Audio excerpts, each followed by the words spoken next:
அதெல்லாம் யாரும் நம்ம நல்ல பண்ற விஷயங்களை பாசிட்டிவான விஷயங்கள் எதுவுமே போடுறது இல்ல.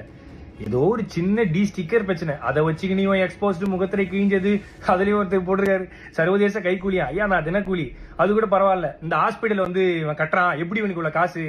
ஏங்க நான் ஈவென்ட் போறேன், நான் ஆங்கரிங் பண்றேன், நான் படம் நடிக்கிறேன், ஆட் ஷூட் பண்றேன், அதை தாண்டி நான் ஃபாரின் ஈவெண்ட்ஸ் போறேன். இதுலயும் இவருக்கு ஃபாரின்ல இருந்து யாரோ காசு தராங்க. யாருங்க காசு தருவா அந்த காலத்துல? என்கிட்ட ட்ரஸ்ட் கிடையாது, என்கிட்ட எந்த விதமான கிரவுண்ட் பண்ணி ஆக்டிவிட்டிஸ் பண்ற எதுவுமே கிடையாது. நான் சொந்தமா சம்பாதிக்கிறத மட்டும் தான், நான் டே நைட்டா ஓடி சம்பாதிக்கிறதா பண்றேன். அதுலயும் எப்படி ஹாஸ்பிட்டல் கட்டினா அவ்வளவு காசு வேணுமே, இவ்வளவு காசு வேணுமே? ஏங்க நான் வீடு கட்ட வேண்டிய அந்த கால் கிரவுண்ட் இடத்துல பின்னாடி அமுதவானன் ஒரு கால் கிரவுண்ட் வாங்கி அரை கிரவுண்ட்ல வீடு கட்டுற இடத்துல நான் ஒரு சின்னதா ஒரு கிளினிக் கட்டுறேன். அதுக்கு சொல்றாங்க எப்படி இவருக்கு இவ்வளவு காசு கிடைக்குது?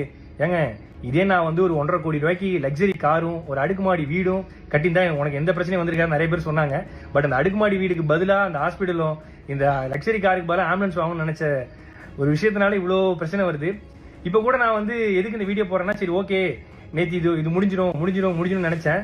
பட் இல்ல, இது முடிகிற மாதிரியே இல்லை. ஸோ அதனால தான் ஏன்னா நம்மளுடைய பேரை மக்கள் கிட்ட கலங்கடிக்கணுங்கிற ஒரு விஷயத்துக்காக இவ்வளவு விஷயங்கள் நடந்துட்டு இருக்கு. பரவாயில்ல. இப்போ நான் ஏன் வீடியோ போட்டேன்னா, இதை பார்த்து நிறைய மக்கள் நிறைய பசங்க ஐயோ இப்படிலாம் பண்ண இவ்வளவு பிரச்சனை இருக்குன்னு சொல்லிட்டு பின்வாங்கி